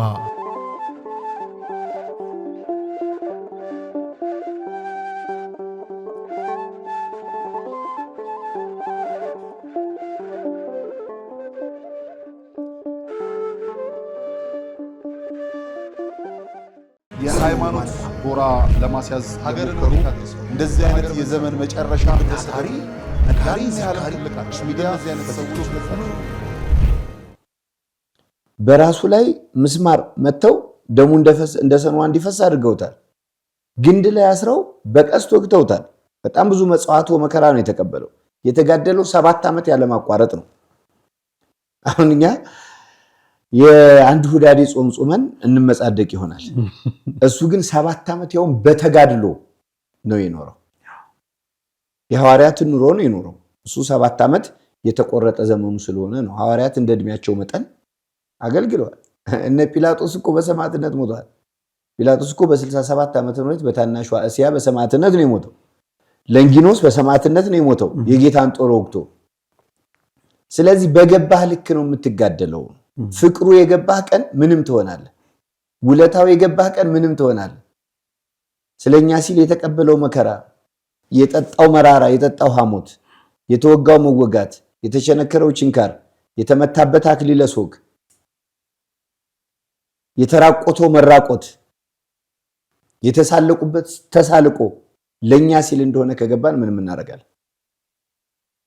እና ቅዱስ ጊዮርጊስ የገባው እውነት ይሄ ነው። ያልተቀበለው ጽዋዕተ መከራ የለም። በበለቷ ቤት ደረቅ እንጨት አለምልሞ ተመገበ ስትል የምታኮርፍ ከሆነ ከባድ ነው። እግዚአብሔር እኛን ራሱ አንደኛችን መጋቢ አንደኛችን ተመጋቢ ያኖረን የለን። እኔ እንደው እያያያዝ ነው እንሂድ። ዝም ብለን ባይረባም መውረድ ነው። ለምሳሌ ሰማዕቱ ቅዱስ ጊዮርጊስ በመበለቷ ቤት እንደዛ የፍጥኝ ታስሮ ንጉሱ ሲመለስ ሲያይ ምንድነው እሱ የለመለመ ዛፍ ያያል። ቅዱስ ጊዮርጊስ ታስሮ ነው ሲል ፍቱትና ከእንደገና መከራ አጽኑበት ነው ያለው። በቤቷ በረከት አምጥቷል። እዚህ ያሉ የምድር ሰዎችን የእግዚአብሔር ሰው ነብይ ምናምን እያሉ በቤቴ ገብተህ በረከቴ በዛ የሚሉ ሰዎች ያሉበት ነው። ትክክል ነው። ከሱ ጋር የሚወዳደር ታሪክ አይደለም። የራሳቸውን ታሪክ ለማስፋት ይሄንን የሚያሳንሱ አሉ። እኛ ደግሞ ግብረ ሰላም ብለን ካህናት ቤታችን እንዲገቡ ስናረግ ቪዲዮአችንን እየለቀቁ ደግሞ እነሱ ይሳለቁበት። ምንም ጥርጥር እሱ ላይ የኛም ስተት አለ። ምንድነው አብልተው ካሜራ እኔ ምንድነው እሱ እንትን መጥቷል። አሁን ቀደም እየሰማን ነበረ መጋቢ ሐዲስ ሲናገሩ ነበርና ሊቃውንቱ በዝቷል። አሁን ይሄ የጎግል ሊቃውንት ለመሆን የሚፈልጉ ሁሉንም ወደ ቴክኖሎጂ ያበላሹን ነገሮች አሉ። እንመጣበታለን እና እኔ ይገርመኛል። የሰማዕቱ ቅዱስ ጊዮርጊስን ታሪክ ስንሰማ ያደግን ልጆች ነን። እንግዲህ አንተ ማጥቢያ ነው እኔም ማጥቢያ ነውና ሚያዝያ 23 ስለዚህ ተጋድሎን የፈጸመበት ቀን ነው ማለት ነው። ጥር 18 ላይ ሰባር አጽም ማለት ሰውነቱ በክፍል ተፈጭቶ በደብረ ይድራስ ተራራ ተበትኖ እግዚአብሔር አምላክ ከሞት አስነስቶት ገዳዮቹ የመግደላቸውን ዜና ለንጉሱ ሳይናገሩ እሱ ግን ቀድሞ አምላክ ኢየሱስ ክርስቶስ ይሄንን አደረገ ብሎ የመሰከረበት ነው። ሚያዝያ 23 ግን ስለዚህ ሁሉ ስለተጋደለው ተጋድሎ ስለተቀበለው መከራ ነገስታት፣ ሰዎች፣ የሀገሩ ሁሉ ገዢዎች ዱድያኖስን ጨምሮ ሁሉም በተሰበሰቡበት ለቅዱስ ጊዮርጊስ የመጨረሻውን ፍርድ በሰማዕትነት እንዲሞት ፈረዱበት። ያው ቀን አለን አይደል? አዎ፣ እንደተወለድን እንሞታለን። ከመወለድ ቀን ይልቅ የመሞት ቀን ይበልጣል ይላል። ለምን? አክባሪው ያዘጋጀው ሲሳይ አለ። ቅዱስ ጳውሎስ ያስተማረን ልሄድ ከክርስቶስ ጋር ልኖር እናፍቃለሁ። እቺን የሚናፍቁ የተዘጋጁ ናቸው።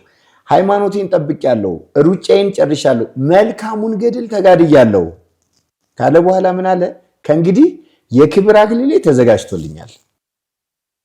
እግዚአብሔር አይተውህማ። የተጋደልክለት የሞትክለት አምላክህ ላለፋኸው ልፋት ላገለገልከው ግልጋሎት ይሸልምሃል፣ የክብር ዘውድ ይደፋልሃል። እግዚአብሔር እንኳን ተጋድለህለት እንዲሁ እየጠራ ማክበር ልማዱ ነው።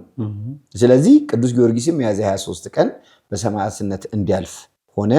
የሀገሩ ሁሉ ሊቃውንት ተሰባሰቡ፣ ቅዱስ ጊዮርጊስን የፊጥኝ አሰሩ፣ በፊታቸው አንበረከኩ። እንግዲህ አንድ ሰው በሰማዕትነት ሲሰየፍ የምትናገረው የመጨረሻ ቃል አለ። ሃይማኖቱን እንዲያጸና፣ ክርስቶሳውያንን እንዲጠብቅ፣ ክርስቲያኖች በእምነታቸው እንዲበረቱ። እኔ እንደው በዚህ ታሪክ ውስጥ የሚገርመኝ ነገር ኢየሱስ ክርስቶስ ቅዱሳንን እንዲህ አድርጎ አክብሯቸው ይኖርና የሚሞቱበት ቀን ሲደርስ ምን ላድርግልህ ብሎ ይጠይቃቸዋል። ሲጠይቃቸው ሸልመኝ ያለ አንድ ቅዱስ አናነሳም።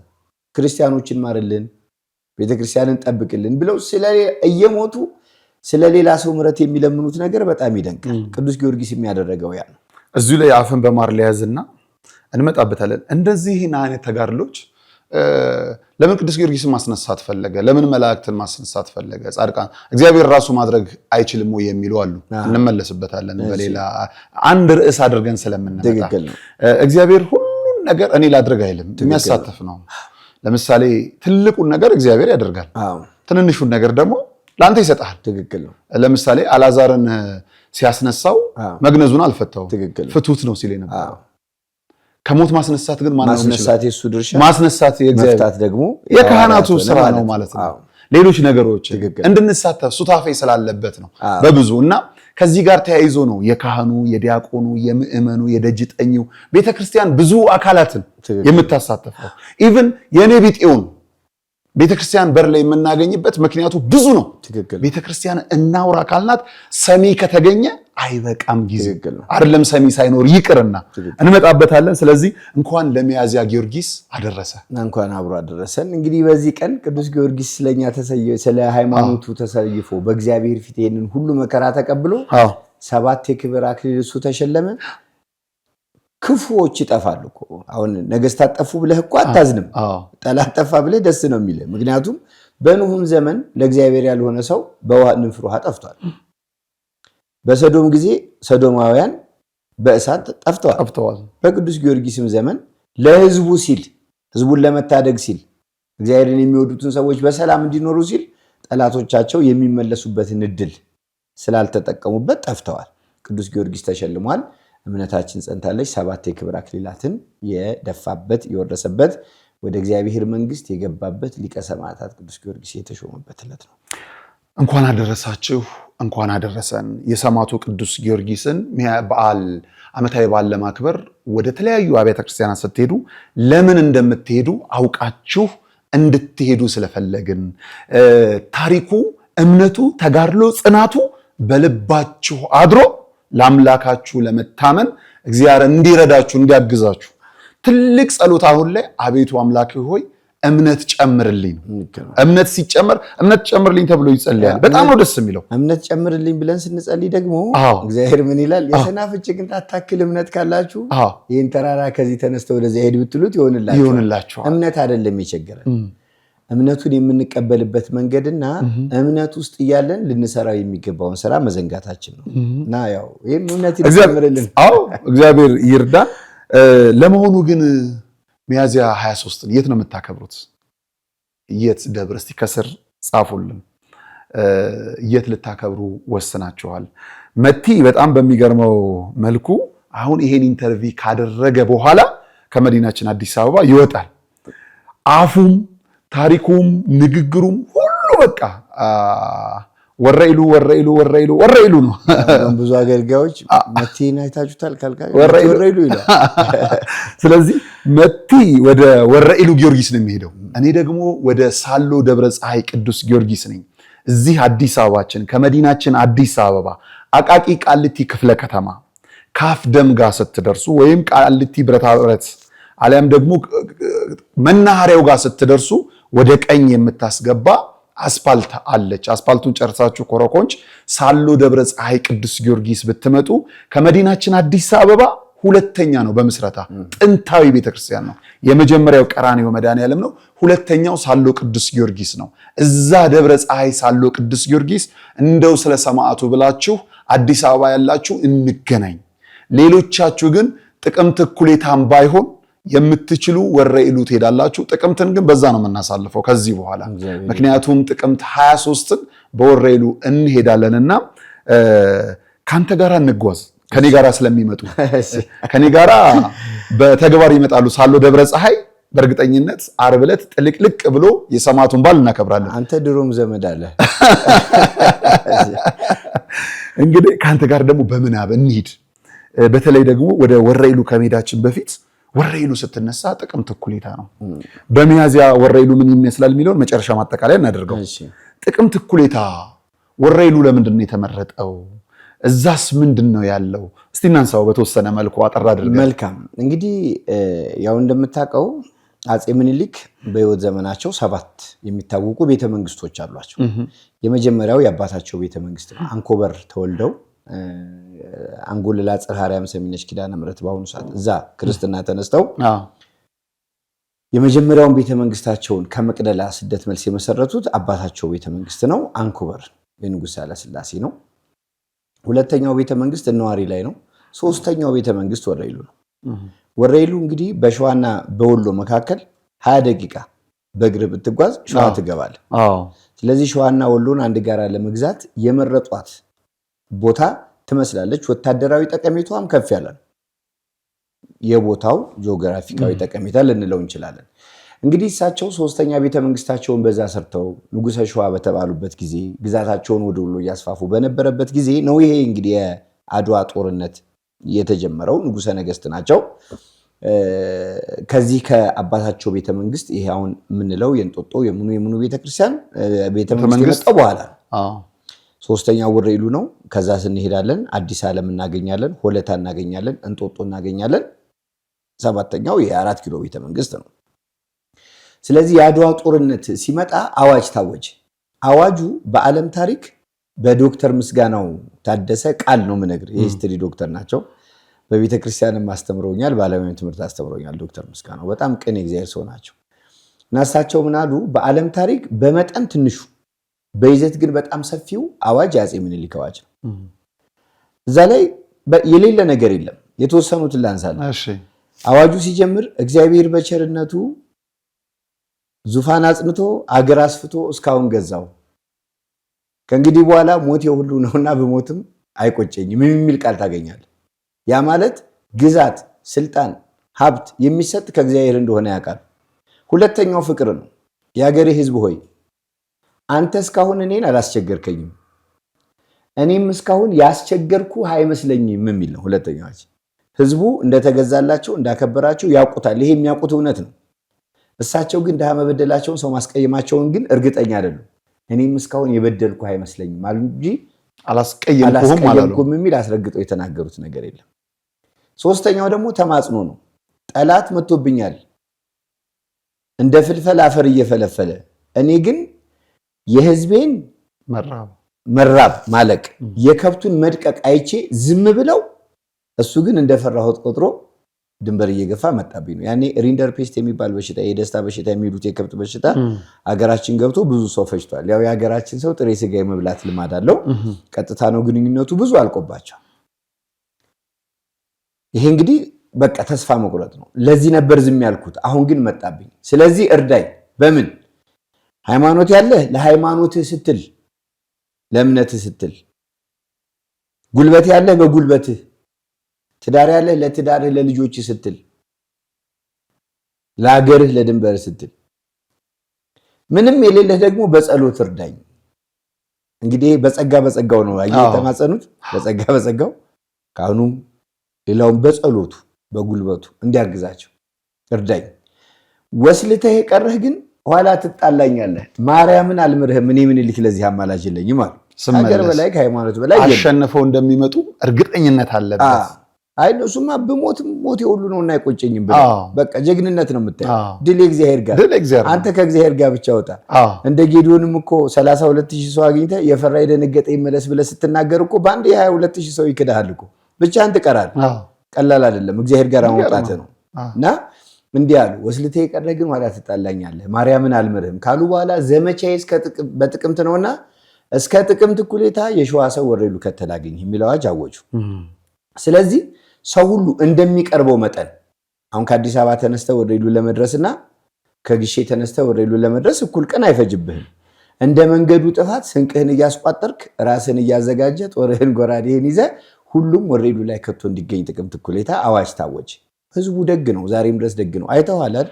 ጥሬ ስጋ አላበሉም። ጠጅ የወረኢሉ ህዝብ ጥሬ ስጋ አይደለም፣ ጥሬ ስጋ ኪሎ አይነካው። ስጋ በኪሎ አይሸጥም፣ በመደብ ነው የሚሸጥ። ህዝቡ ቅን ነው፣ እንግዳም አክባሪ፣ ከከተማ ተነጥሎ ለራሱ ከተማ የሆነ በጣም ስልጡን። የሚያስገርመው ነገር ልንገረ፣ የወረኢሉ 5-6 ዓመት ሄጃለሁ የዚህ አድዋ በዓል ለመዘገብ። የአድዋ በዓል ለማዘከር ሙስሊሙ በቤተ ክርስቲያን ታየዋለህ ህብረቱን፣ የወሎንም ውበት ብለህ በዓለም ለፖለቲካ የሚሆን ለምንም የምትተነትነው ማዕከሉ ወረኢሉ ላይ ነው። ትክክል ነው። በቃ ሰው የሆኑ ሰዎች ያሉበት የሚያስደንቅ። ለምሳሌ አሁን አንተ እዛ መሀል ላይ ብትቆም እንግዳ እንደሆንክ ትታወቃለህ። የማን ነው እንግዳ ይባላል። በጣም የሚገርም የመታሰቢያ እንግዳ ነው ከተባለ መታሰቢያን የሚያውቁት ሰዎች ሁሉ ጋባዥን እየመጡ ምሳኔ ጋብዙሃል፣ እየመጡ ይጠይቁሃል። ማየት ያለበት ታሪክ ሆኖ የሚነገር አይደለም፣ እውነት ሆኖ ያየ ነው። ዛሬም ድረስ በጣም በሬ ግንባር በምታህል በዛች ከተማ ውስጥ ሀገር የሚያህል ፍቅር፣ ህብረትና አንድነት ያለበትም ጭምር ነው። በጣም የሚያስገርም ኦርቶዶክሳውያን ብለን የምንለየው ሳይሆን ኢትዮጵያውያን ሄደው ማየት ያሉበት ቦታ ነው ወረኢሉን። ትክክል ነው። እና ቤተክርስቲያኑ እንግዲህ በአፄ ምኒልክ ትእዛዝ ነው የተሰራው። የጥንት ትግሉ በ1220 ዓመተ ምህረት ነው። የጥንት ነው። በናኩቶ ለአብ ዘመን የተሰራ ነው። በግራኝ ጊዜ ትልቅ ዋጋ ከፍሏል፣ መከራ አይቷል። የነገስታት መናገሻ የነበረ ነው። አሁን ቤተክርስቲያኑ ባለበት ሁኔታ የተሰራው ግን በአፄ ምኒልክ ትእዛዝ በ1860 ዓመተ ምህረት ተጀምሮ በ1861 ዓመተ ምህረት ያለቀ ነው። 1 ዓመት ነው የፈጀበት። ቤተክርስቲያኑ 36 መስኮቶች በ36ቱ ቅዱሳን አንስት አምሳያ አለው። የቅድስቱ በር 3 ነው። በ13ቱ ሕማማተ መስቀል የተሰራ ነው። መስኮቶቹ የቅድስቱ 6 ናቸው። በአማረ ጥበብ በሚደንቅ ሁኔታ የተሰሩ በ6ቱ ቃላተ ወንጌል ምሳሌ የተሰሩ ናቸው። ቤተ መቅደሱ በ36 ካሬ ላይ ያረፈ በጣም ውብ የሆነ 4x4 የሆነ ሰፊ ነው። ባህር ነው። ግን እንደዛ ሆኖ መንበሩ የቆርቆሮ ነው። ብፁዕ አቡነ መቃርዮስ የወረኢሉ ደብረ መድኃኒት መድኃኔዓለም ቤተክርስቲያንን ለመመረቅ መጥተው እዛ አስገብተን እያስጎበኘናቸው እና በጣም ነው የተቆጡ። አንተ እንዴት አዲስ አበባ እየኖርክ የአዲስ አበባ አብያተ ክርስቲያናትን ነገር እያየ እንዴት ይህንን የሚያክል ታሪክ በቆርቆሮ መንበር ላይ ታስቀምጣላችሁ ብለው በጣም ተቆጡ። የወረኢሉ ጊዮርጊስ መንበሩ በቆርቆሮ ነው። በላሚራ ነገር ነበር የተሰራው። አሁንም ተቆጡ። ህዝቡን አሰባሰቡ። ቃል ግቡ እንሰራለን በሉ አሉ። ኃላፊነቱ ለኔ የተሰጠኝ እዚህ ጎፋ ገብርኤል አካባቢ አንድ መንበሩ ዘጊዮርጊስ የሚባል በጣም ቅን ሰንበት ተማሪ አለ። እንጨትና የባለሙያ ብቻ እኛ እየገዛን በሱ ማሽን በሚያምር ጥበብ ተሰርቶ ሜትር ከ50 በሜትር ከ50 የሆነ ፍልፍል መንበር አሰርተን የቤተክርስቲያኑ ታሪክ ላይ ሌላ ታሪክ እንድንጨምር አድርገውናል። እና እግረ መንገዴን ብፁዕ አቡነ መቃርዮስን ማመስገን እንዴ በጣም አስደነገጥከኝ። እሺ እና በጣም ደስ የሚል ቤተክርስቲያን ነው። ራሳቸው አፄ ምኒልክ ለቅዱስ ጊዮርጊስ ቤተክርስቲያን አስቀርጸው የሰጡት እጅግ የሚደንቅ ጽላት አለው። ጽላቱ ላይ ታሪኩን ይናገራል። የደብረ ሰላም ቅዱስ ጊዮርጊስ ቤተክርስቲያን እንደሆነና በ1861 ዓመተ ምህረት እንደተመሰረተ ይናገራል። በጣም በሚገርም ሁኔታ ቅዳሴ ቤቱ ህዳር 7 ቀን ነው የተከበረው። ወረኢሉ ጊዮርጊስ ግን ከ150 ምናምን ዓመት በላይ ቅዳሴ ቤቱ ተከብሮ አያውቅም። እና አሁን ያለው ሰበካ ጉባኤ ይህንን ታሪክ በማገናዘብ ዘንድሮ እንዲጀመር አድርገው ዘንድሮ ተጀምሯል። እኔም ሰማዕቱ ፈቅዱልኝ በዚህ ዓመት ህዳር 7 ቀን በቦታው ተገኝቼ አክብሬያለሁ። እና ወረኢሉ እንደው በቃ ወረኢሉ ሲባል ማንም ሰው የሚያውቀው ወረኢሉ ብለህ ስትናገር ከተማውም ስትገባ የሚቀበልህ ቅዱስ ጊዮርጊስ ነው። ከተማውም ቁጭ ብለህ የምታርፍበትን ማረፊያ ቅዱስ ጊዮርጊስ ነው። ግቢ ስትገባ ሞገሱ ይለያል። እንዴት ብዬ ልንገርህ? ማለት አዳላ ትለኛለህ ማርያምን። በቃ ቅዱስ ጊዮርጊስ መብላት መጠጣት አያስፈልግም። ግቢ ውስጥ ቁጭ ብለህ ጥግ ላይ የውስጥህን ስትናገር የሐሳብን ስታመለክት መሽቶ ይነጋል። እዛውም ብትመሽ አንዱ መቃብር ቤት ከፍተህ ብታድር በረከት ነው። ምንም በቃ የኖር ነው እንደዛ። ለሀገረ ባለውለታ ሆኖ ሰማዕቱ ቤቱ ግን ሰው ያጣበትም ነው። ወረኢሉ ጊዮርጊስ በጣም ፍቅር ያላቸው ምዕመናን ከበውታል። አቅም ያላቸው ባለሀብት ደግሞ ሸሽተውታል። ምክንያቱም ሀገሩም አካባቢውም ለኑሮም ከባድ ስለሆነ ያ ምእመን ለ8 ቤተክርስቲያን ያው አንድ ነው የሚረዳው በጣም ጥቂት ነውና ወረኢሉ ቅዱስ ጊዮርጊስ እንዲህ በመናነሳው ልክ አይደለም። ተአምሩ ነው የጎላው እንጂ እኔና እናንተ ሰማዕቱ ድረስልን ብለን ባለንበት ባህር ተሻግሎ መጥቶ ከችግራችን የሚያወጣን ቀንና ሌሊትን ሳንል አብሮ የሚራዳን በየትኛውም ቦታ በአውደ ውጊያም ቢሆን ነጮቹ እስኪመሰክሩ ከፊት እየቀደመ ድልን ያበሰረ ሰማዕቱ ቅዱስ ጊዮርጊስ ጽላቱ ብዙ ችግሮች አሉበት። አሁን ላይ በሰውኛ ምን ያሳዝነኛል መሰለ ነጉ እንደው አንድ አፍታ አፄ ምኒልክ በነበሩበት ዘመን ወደኋላ ዝም ብለን በምናብ ብናስብ እሳቸውን ተከትሎ የመጣ የደብተራ የንጉሱ አገልጋዮች ድሮ ደብተራ ኦሪትን እንደሚያገለግሉ ከንጉሱ ጋር አብረው የነበሩ ካህናት ቢኖሩ መምህራን ቢኖሩ ቃለ እግዚአብሔርን የሚማሩ ተማሪዎች ባሉበት ቃለ እግዚአብሔር እየተጮህበት ቢሆን ነፍስ እንዴት እንደምትላወስ በደስታ ማሰብ አይከብድም። አሁን ግን 150 መምህር የነበረበት ቦታ ሰው አጥቶ እኔ እግዚአብሔር ምስክሬ ነው። አንድ አባት አሁን አንሳስ ማርያም ገብተዋል። የኔታ ኃይለ ማርያም የሚባሉ ደግ አባት ነበሩ። እሳቸው ብቻቸውን ከአንድ ተማሪ ጋር ማህሌት ቆመው አይቻቃል። የምርህን ነው ማርያምን። አሁን ራሱ አንድ በጤና መታወክ የሚቸገሩ አንድ ቅን መምህር አሉ። የኔታ ብርሃን ይባላሉ። በጣም ወጣት ጎበዝ መምህር ናቸው። ጥቂት ተማሪዎቻቸውን ይዘው ወደ 28 ተማሪዎች ይዘው ገብተው በእሳቸው ጊዜ ማህሌቱ ህያው ይመስላል። አሁን እሳቸውን በህመም እየተፈተኑ ተማሪዎቹም እየሄዱ የተማሪዎቹ ቁጥር እያነሰ አገልግሎቱ እየቀነሰ ያለ ቦታ ነው። የካህናቱ አረጋውያን ናቸው የነበሩት ቀደምት አገልጋዮቹ እድሜ የተጫናቸው ናቸው። አብዛኛዎቹ መምሬ ጎሳ የሚባሉ በጣም ደስ የሚሉ አባት ነበሩ። ቤቱ ለዋል የወረኢሉ ጌጥ የነበሩ አባት ናቸው። ተተኪ ላይ አልተሰራም የለም። በዛ ላይ ደግሞ ወጣቶቹን አስተምረን ለቤተ ክርስቲያን ስራ እናኑር ብንል ደሞዛቸው ለዲያቆናቱ ከ500 ብር አያልፍም በወር ነው የምነግር። አሁን አንድ ዘማሪ የሆነ አገልግሎት ብትሄድ አበል ስንት ብር ተቀብለህ እንደምትመጣ ይታወቃል። እዛ ግን 30 ቀን አገልግለው የሚከፈላቸው ደሞዝ ለዲያቆኖቹ ከ500 ብር አያልፍም። የቄሶቹ ከ1000 ብር አይዘልም። እና እንደው ሌላው ቀርቶ አብነት ተማሪዎቹ መደገፍ ቢቻል አብነት ተማሪዎቹ ዛሬም ድረስ በ21ኛው መቶ ክፍለ ዘመን ቁራሽ ለምነው ነው የሚማሩት።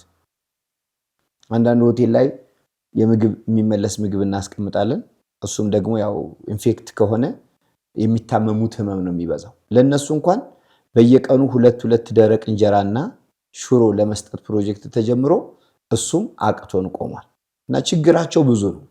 ፈቃድ እግዚአብሔር ያጸናው በፈቃድ እግዚአብሔር የሚኖር እንደ ታሪኩ ብዙ ያልተነገረለት እንደ ሀገር ባለውለታነቱ ሰዎች ያልደረሱለት ነው። ህዝቡ ነው ጧት ማታ የሚያገኘው። ህዝቡም ደግሞ በመኖር አማካኝነት ያው ወጣቶቹ ቤት እየሰሩ ኑሯቸው ከከተማው ወጣ እያለ ሲመሰረት አቅራቢያቸው ቤተክርስቲያን ላይ አጥቢያቸው ይሆናል። ወረኢሉ ቅዱስ ጊዮርጊስ ቤተክርስቲያን ግን ሰው እያጣ ታሪኩ ብቻ ቅርሱ ብቻ ቀርቷል እየቀረ ነውና እንደው ብንደርስለት እግዚአብሔር ያግዘን። ሄደንም እናየዋለን። መቴ ግን ይህን ሁሉ ታሪክ ያነሳንለት ሰማዕቱ ቅዱስ ጊዮርጊስ እንዲህማ አይጎዳም። የአብነት ትምህርት ቤቶቹም አይበተኑም፣ የጉባኤ ቤቶቹም አይዘጉም። ውሃ የሌላት ገዳምና አብነት ትምህርት ቤት የሌላት ቤተክርስቲያን አትቆይም ይላሉ አባቶቻችን። ምክንያቱም ዛሬ ላይ በከተማ ህንፃዎች ናቸው እየገነባን ያለ ነው። በገጠር ደግሞ የአብነት ትምህርት ቤቶች እየተበተኑ ነው። ያ ደግሞ ሲሆን ቅዳሴው ሲያልቅበት ቀረርቶ ሞላበት ይሆናል አገልግሎታችን። የአብነት ትምህርት ቤትን ካልሰራ በትክክል ምንም የማያውቁ አንብበው የሚመጡ ቀለሙን የማያውቁ ሁሉ ነገር የተበጠበጡ እያየኑ ነው። በሬ ሸጠው የመጡ በሮች ለመግዛት የሚሯራጡ። ምክንያቱም ሁሉ ነገር አገልግሎቱ ከቅንነት ሳይሆን ቅጥሩን በገንዘብ እየሆነ የመጣበት እነዚህ ሊቃውንት እየበተንን ስለመጣ ነው። እግዚአብሔር አምላክ ያደላችሁ በባህር ማዶ በምን አንድ እውነት ልንገራችሁ። አሁን ለምሳሌ ሚያዚያ ወረኢሉ ይሄዳል። መቲ ለንግስ ሄዶ ጮሆ ምናልባት 9000 ብር 10000 ብር ግፋብል 60000 ብር ቢገኝ ነው ለንግስ። በአመት አንዴ ነው እንግዲህ እሱም ባይዘው 60000 ብር እስካሁን ማቀው ከፍተኛ ሪከርድ ነው ጉባኤ ላይ ጉባኤ ላይ እንትን ንግስ ላይ ይሄንም ያህል ገናና ታቦት ወጥቶ 60 ሺህ ብር ሪከርድ ነው። 9 እና 10 ሺህ ብር ነው የሚገኘው። ክብራን ተመልካች እንደው ወረኢሉ ላሉ አገልጋዮች እንደው እናንተም እንደ አንዳንድ የቤተ ክህነት ሰዎች አትሁኑብን። የአብነት ተማሪዎችን አትበድሉ ማለት ሲገኝ በደብሩ ሲገኝ ማካፈልን ልመዱ። አይ ይሄ ለህንፃ ማሰሪያ ነው ምናምን ብሎ የአብነት ተማሪዎችን ገለል የሚያደርጉ አሉ። ካልሆነ ለአብነት ተማሪዎች ደግሞ ሌላ አካውንት መከፈት መቻል አለበት። አሁን ግን ለማህበረ ካህናቱ ለአብነት ተማሪዎቹ እዛ ላለ እንዲሆን እግዚአብሔር የረዳቸው ሰማዕቱ ቅዱስ ጊዮርጊስ የተራዳቸው የሰማዕቱ ወዳጆች ብዙዎች ናቸውና የሚያዝያ 23 መባችሁን ለወረኢሉ ሰማዕቱ ቅዱስ ጊዮርጊስ ቤተክርስቲያን ላኩ። ከስር በምትመለከቱት የባንክ አካውንት ስልክ ቁጥርም አለ። ስልክ ቁጥርም ከስር ተቀምጧል። እንደዚሁ የባንክ አካውንቱም ተቀምጧል። እንደው በሰማዕቱ ቅዱስ ጊዮርጊስ ይሆንባችሁ። እንደው በትንሹ እስቲ የ300 ሺህ ብር ቻሌንጅ እንጀምርና እናስደንግጣቸው። በእውነት ማህበረ ካህናቱ 300 ሺህ ብር በአካውንቱ ገብቶ አያውቅምና እስቲ ምን እንደገባ ትነግረናለህ መተህ። እግዚአብሔር ይረዳናል። ያደለው አንዱ 300 ሺህ ሊልክልን ይችላል፣ 30 ሺህም ሊልክልን ይችላል፣ 3 ሺህም ሊልክልን ይችላል። 3 ብርም ልትልኩልን ትችላላችሁ። ካላችሁ ትኑር አላቅም 30 ሳንቲምም ላኩ። 30 ሳንቲምም ላኩ፣ 3 ብርም ላኩ፣ 13 ብርም ላኩ፣ 30 ብርም 3 ሺህም 30 ሺህም ላኩ፣ 300 ሺህም ላኩ። በሰማዕቱ ስም ይሁንባችሁ። እንደው እስቲ ይሄንን ቦታ በጸሎት ያስቡን። የክርስትና ስሙን በስልክ ደውላችሁ ንገሩ። የክርስትና ስሙን መባችሁን ደግሞ በአካውንቱ አስገቡ። በእርግጠኝነት ባይሆንም እግዚአብሔር ለበጎ ነው፣ ቀን አለው። ቢሆን ደግሞ እናመሰግንበታለን። ለሚያዝያ ወረኢሉን እንግዲህ መባ ልከናል። ወደ ሳሎ ደብረ ፀሐይ ደግሞ ስንመጣ ልቤ የረካበት እኔ ያሳደገኝ ደብር ነው። ድቁና የተማርኩበት ነው። ልጅነቴን የተማርኩበት ነው። ፊደል የቆጠርኩበት ነው። የእናት የአባቶቼ የአያቶቼ አጽም ያረፈበት ርስትም ጭምር ነው። ሁሉ ነገር ለእኔ ክርስትናን የተማርኩበት ደብር ነው። ሁሉም የተወለደበትን ቦታ ነው አይደል የሚናገረው። ያ ደብር ብቻ አይደለም፣ በአካባቢ ያሳደጉን ሰዎችም ጭምር አቅፎ የያዘ ነው። ሲኖሩ ለእርሻቸው በረከት፣ ሲሞቱ ለቦታቸው እረፍት የሰጠ ደብር ነውና ያለማንም አጋዥ በሚዲያ የሰበሰብነው አይደለም። በሚዲያ የሰበሰብነው አይደለም። ከ1000 እስከ 1500 ዓመት ድረስ ሊቆይ የሚችል ብራና ገድሉን አጽፈናል። በቤተሰቤ እንዴት ሐመረ ብርሃኖችን ማመስገን ፈልጋለሁ። ገድለ ጊዮርጊስ ነው። በጣም ደስ ይላል። ሐመረ ብርሃኖችን ማመስገን ይሄው የምታዩት ገድል ነው። እንዴት እንደሚያምር ልነግርህ አልችልም። ሐመረ ብርሃን የብርሃንና መጽሐፍትን በመጻፍ ታሪክን እያሻገሩልን ነው። የሚገርምህ በሁለት ስዕል ነው የተነጋገርነው። እነሱ ግን ሶስተኛ አድርገው የማህደሩን እንደዚሁ ጨምረውልኝ ማለት ነው። የተለያዩ ነገሮች ሰርተው ሰጥተውኛል። ይሄንን ለሰማዕቱ ቅዱስ ጊዮርጊስ ሚያዝያ 23 ሳሎ ደብረ ፀሐይ ቅዱስ ጊዮርጊስ እኔ ያስገባለሁ። ወረኢሉ ደግሞ በእርግጠኝነት ከዚህ የማይተናነስ ዋጋ ከብራናው የማይተናነስ ዋጋ ደግሞ ወደዛ እንዲልኩ እግረ መንገዴንም ልንገር። ህዝቡ ነግሬሃለሁ፣ በደግነት ጠርተዋል። አሁንም ይከታተሉሃል፣ መልእክቱን ይከታተላሉ። እና እንደው መጥቶ ቢያይልን ቢችል አንድ ቋሚ ነገር አሳንጾልን የጀመርነውም ስራ አለ። ቤተክርስቲያኑም እንዲረዳ ካህናቱም እንዲቀጥሉ ቢያረጉልን። ከመጣሽ ማርያም ታምጣሽ ብለህ ነው ከጀመርከው ጨርስ።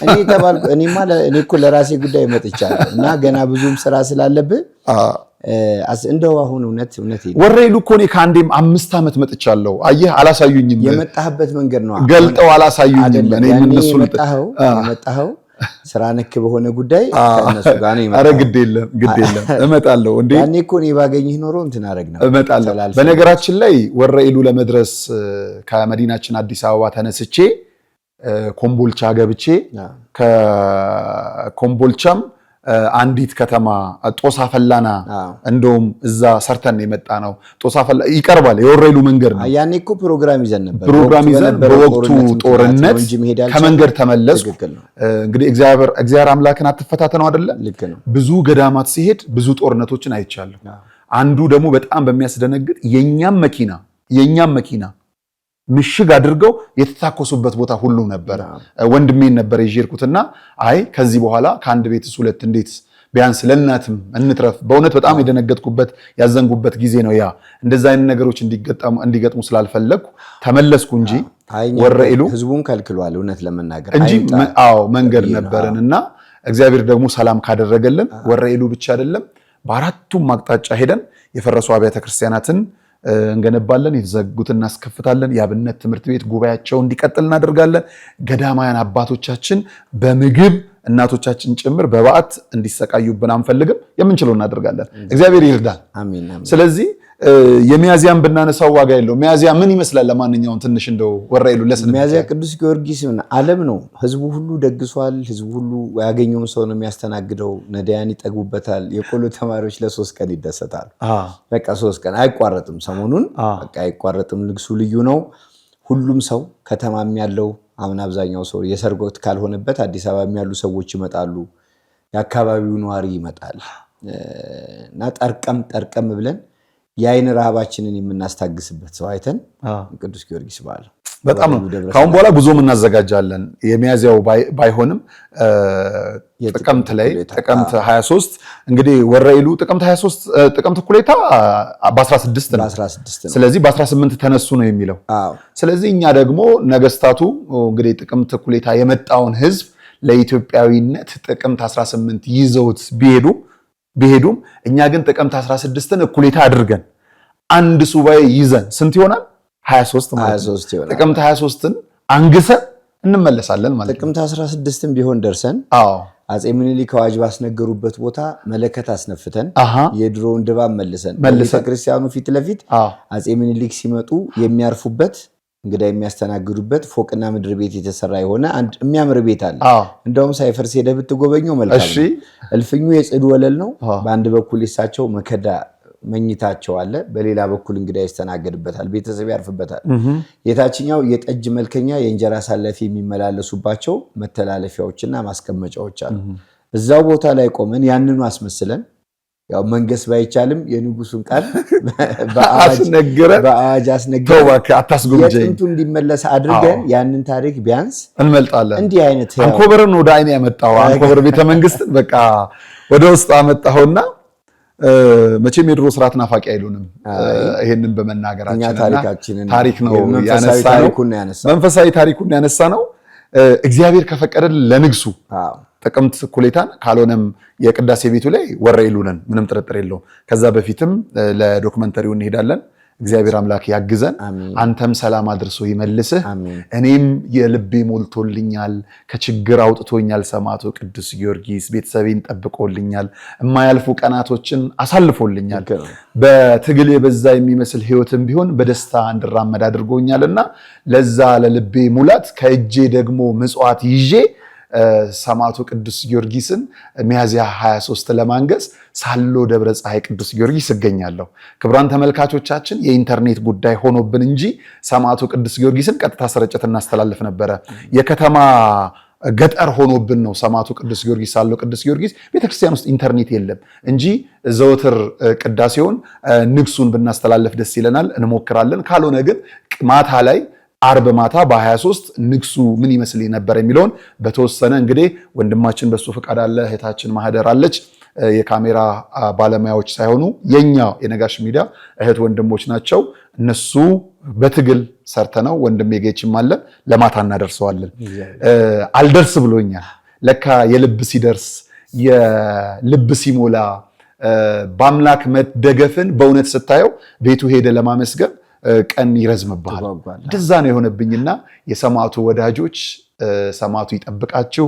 መምህር መታሰቢያ ደምሴ ወረኢሉ ከተህ ነው የምናገኝህና ስትመለስ የወረኢሉን ህዝብ ፍቅር እናየዋለን። በምስልም በቪዲዮም ይዘልን ትመጣለን ብዬ አስባለሁ። ረዥም ፖድካስትም እናደርጋለን። ግን ስለ ሰማዕቱ ብላችሁ ለሰማዕቱ ቅዱስ ጊዮርጊስ ለወረኢሉ ከታች በምትመለከታቸው የባንክ አካውንቶች ለአብነት ትምህርት ቤት ተማሪዎች 3 ቀን ነው የሚደሰቱት።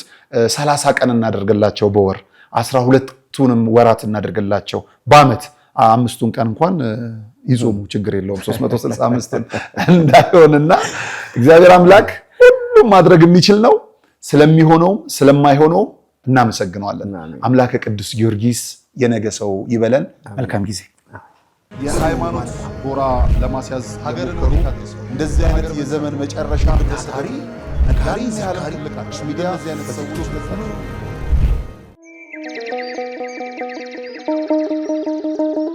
መድኃኔ ዓለም ሞትን ድል አድርጎ በኃይሉ ስለተነሳ በፋሲካው ማግስት ገዳማውያኑን በፍጹም እንዳንረሳ የተዋህዶ ልጆች የእናቶች በዓት አልቋል ብላችሁ እጃችሁ እንዳይሳሳ ደግሞስ ብታዩት የአባቶቻችሁን ፍዳና አበሳ።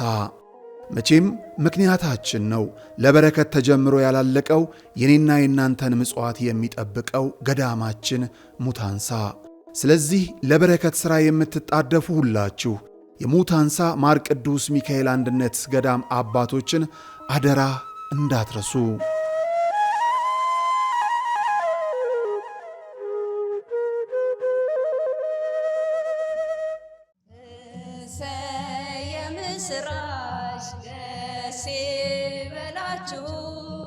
ግብረ ሰላም የትንሣኤን በዓል ተከትሎ ምዕመናን ካህናትን በቤታቸው በመጋበዝ የክርስቶስን ትንሣኤና ሰላም የምናበስርበት የኦርቶዶክስ ተዋሕዶ ቤተ ክርስቲያን ትውፊታዊ ተግባር ነው። ታዲያ በገዳም ያሉ መናንያንን ከተማ ሳናሳያቸው በባታቸው እንዳሉ አስታውሰን ይህን የደስታ ጊዜ ለምን ታላቅ የበረከት ሥራን አንሰራበትም? ከድግሱ ቀንሰን ገንዘቡን በባንክ ብንልክላቸው ገዳሟ ትለማለች። ደግሞም ከመጠን ላለፈ ደስታ ገደብ አድርገን ለጸሎት እንድንበረከክ የአንጎለላህ ጽርሐ አርያም ሰሚነሽ ቅድስት ኪዳነ ምሕረት ገዳም አባቶች ይጣራሉ። በገዳሟ አባቶች ይጠብቁናል። አስታዋሽ ያጡ ጸበልተኞችም ይፈልጉናልና አንድም ለበረከት ወዲህም ለክርስቲያናዊ ትውፊት ግብረ ሰላም ለማድረግ ዘወትር ቅዳሜና እሁድ ወደ ሰሚነሽ ኪዳነ ምሕረት ለመሄድ ከታች ያሉትን ስልክ ቁጥሮችና የገዳሟን የጉዞ ማኅበር ያነጋግሩ።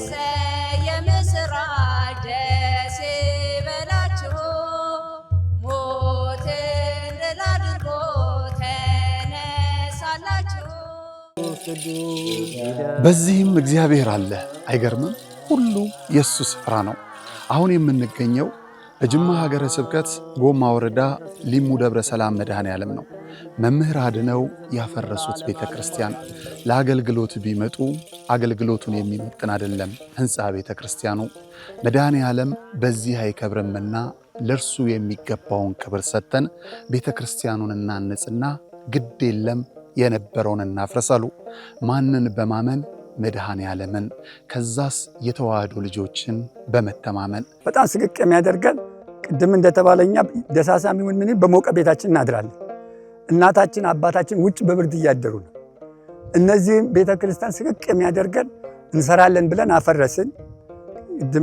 አባቶች በሰጡት ይዞታ የነበረ የተሰራ መሬት በአይጥ በምስጥ በምናምን ፈራረሰው ወደቀ። የተሻለ እናደርጋለን ስንል ያው የአቅም ውስንነት የዚህ ያለው የኑሮ ውድነት ስላገደን አሁንም እኛ በጣም ውስጣችን የሚበላን አሁን በጣም አቅማችን በማነሱ እገዛ እንፈልጋለን።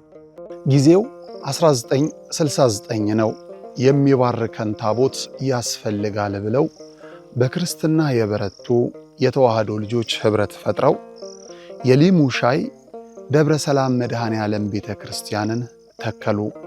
እነሆ በአገልግሎት ብዛት መሰረቱ ፈርሶ ጉልላቱ እንዲህ ወድቋል። ውሃ መሰረታዊ ነገር ነው። የአብነት ትምህርት ደግሞ ለቤተ ክርስቲያን መሰረታዊ ነገር ነው። ትክክል ነውና አሁን እነዚህ ልጆች እስካሁንም የተማሩትም አሁንም ያሉትን የሚያድሩበት የምታዩት ነው። መቃብር ቤት ነው የሚያድሩት። ያው አወራ ነው ገብታችሁ ብታዩት ምንም ጥርጥር የለውም። ይሄንን አወራ ነው። እዚያ ነው የሚማሩት። የሚያድሩበት አፈር ነው። ቢያንስ እንኳን መጠለያ አሁን ማታ ማታ እንደምታዩት በዚህ ዝናብ ይመጣል፣ ውሽንፍር ነው የሚመታቸው። ቁጭ ብሎ የሚማሩበትን ትምህርት ቤት ቢሰራ እጅግ የተሻለ ነገር ነው። የተዋህዶ ልጆች በውጪም በውስጥም ያላችሁ ይህ ደብር ታላቅ የበረከት ስፍራ ነው። እመኑኝ፣ የሰራችሁት ይባረካል፣ የጠየቃችሁት ይመለሳል። የቦታው ተአምር በሰው ልጆች እጅ ሥራ አጥር የለውም። ባለቤቱ ግን በተፈጥሮ ጫካ ዙሪያውን አጥሮ ቤቱን ይጠብቃል። ቤቱ ደግሞ ፈርሶ የኛን በረከት ይጠባበቃል። የለመነው እንዲመለስ የጠፋብን እንዲገኝ ለመድኃኔዓለም እንስጥ።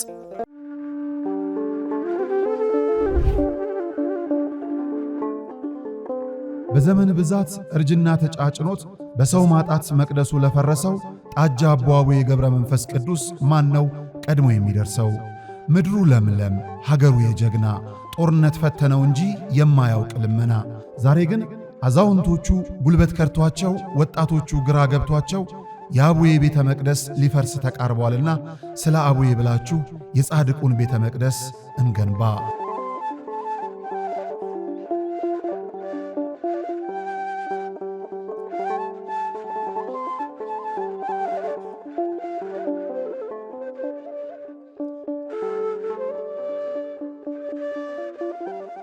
የሃይማኖት ጎራ ለማስያዝ ሀገርን እንደዚህ አይነት የዘመን መጨረሻ ነካሪ ሚዲያ